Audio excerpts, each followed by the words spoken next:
दोस्तों, आपको कैसा लगेगा अगर कोई आपको अपने घर बुलाए, मेहमान की तरह चाय पिलाए, मीठी मीठी बातें करें, अपने काम के बारे में बताएं और आपके काम के बारे में पूछें और मिलकर कोलैबोरेट करने की बारे में भी बात करें और बातों बातों में कुछ वक्तव्यों के, कुछ वाक़यात के, कुछ चिंताओं के जिक्र भी करें और फिर जब खुशी हंसी में हाथ मिलाकर विदा हों, उसके 1 घंटे बाद आपको पता चले कि उस मेज़बान ने अपने मेहमान के बारे में दुनिया को बताया ट्वीट करके कि इस मेहमान को मैंने कड़ी चेतावनी दी, वो ऐसे बयान ना करे, वो ऐसे वक्तव्य ना दें, बाज आएं।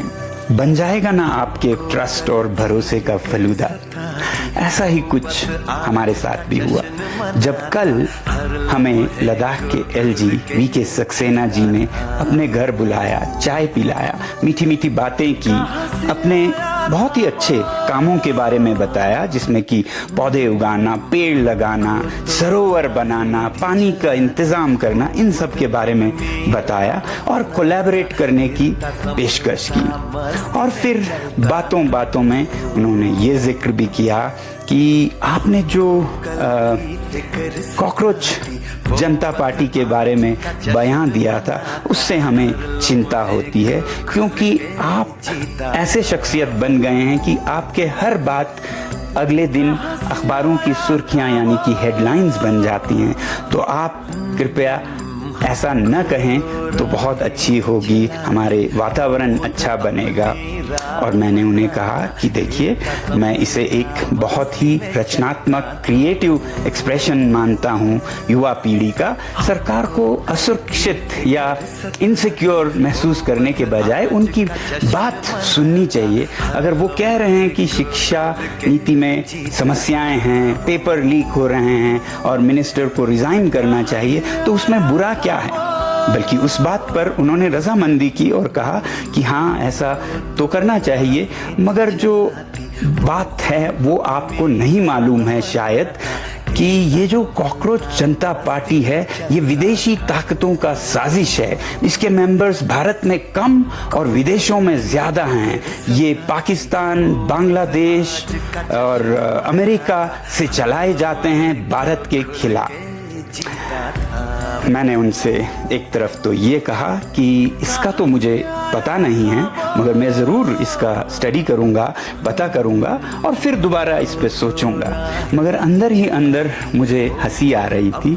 हंसी इस बात की, शायद एलजी साहब को ये नहीं पता था कि ये सब बातें या कहानियाँ वो उस आदमी को सुना रहे थे जिस आदमी पर करीब 8 महीने पहले ऐसे ही कहानियाँ बनाकर कि इसके पाकिस्तान से संबंध हैं, चीन से संबंध हैं, सोरोस फाउंडेशन से संबंध है, ऐसे कहानियां फैलाकर उसे एनएसए के अंदर जेल में 6 महीने बंद किया था। मैं वही शख्स था, मगर शायद उन्हें नहीं पता था क्योंकि वो नए हैं। तो इसलिए मैंने अपनी हंसी रोकी और मैंने कहा कि ये मैं पता करके आपसे बात करूंगा। और उसके बाद हमारी बातें इतने प्यार और मोहब्बत से हुई कि उन्होंने एक निमंत्रण भी दिया अगले दिन के एक फंक्शन के लिए। फिर जब हम वापस आए बहुत ही खुशी से, हंसी से, उसी के ठीक 1 घंटे बाद हमें दिखता है कि उनका एक ट्वीट आया है जिसमें वो मुझे फटकार लगा रहे हैं, लगभग कहते हुए कि हमने उन्हें ये चेतावनी या सीधी बात की उनसे कि वो ये ना करें, वो ऐसा ना करें, कॉकरोच जनता पार्टी के बारे में वो अपनी बयान को दोबारा सोचें। तब तो मैंने ये सोचा कि शायद एलजी साहब को दिल्ली में बैठे किसी आका को, बॉस को खुश करना था और उन्होंने अपना ये ट्वीट कर दिया और उससे वो खुश हो गए होंगे। इस बात पर रिएक्ट करके, प्रतिक्रिया करके मैं इसे और हवा क्यों दूं, और मैं आराम से सो गया। मगर सुबह उठता हूं तो देखता हूं कि वो ट्वीट उन्होंने अपने तक सीमित नहीं रखा, उन्होंने अखबारों में फैला दी।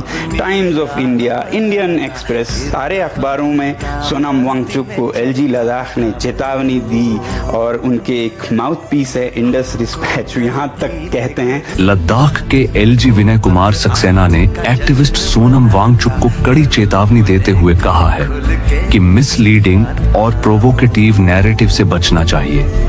तो मैं लद्दाख के एलजी साहब से कहूँगा कि आप अगर सच में लद्दाख में environment of mutual trust for meaningful constructive dialogue बनाना चाहते हैं, पीस बिल्डिंग और ट्रस्ट बिल्डिंग करें।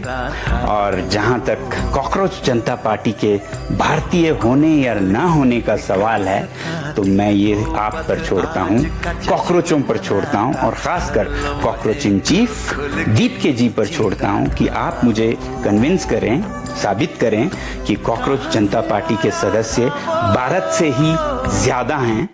तो मैं आपका समर्थन वैसे ही करता रहूं जैसे पहले किया, क्योंकि अगर कुछ लोग कहते हैं 94% भारत से हैं, 6% बाहर से हैं, 94 तो क्या 70% भी अगर भारत से हो, बाकी 30% अमेरिका, यूरोप, नेपाल, बांग्लादेश, पाकिस्तान से हो, तो मैं ये कहूँगा कि कम से कम क्रिएटिव एक्सप्रेशंस एंड प्रोटेस्ट में, कैंपेन्स में तो भारत विश्व गुरु बन गया है, क्योंकि भारत के इन आइडियाज के पीछे दुनिया अब चलने लगी है। तो मेरा समर्थन आपको जारी रहेगा। मगर अगर ये साबित होता है कि भारतीय है ही नहीं, ये विदेशी ताकतें चला रही हैं, तो मैं सच बोलता हूँ, मैं दोबारा सोचूंगा और सबसे कहूँगा कि दोबारा सोचें। तो इसलिए आप पर छोड़ता हूँ, ये साबित करें। बस इतना ही। जय हिंद।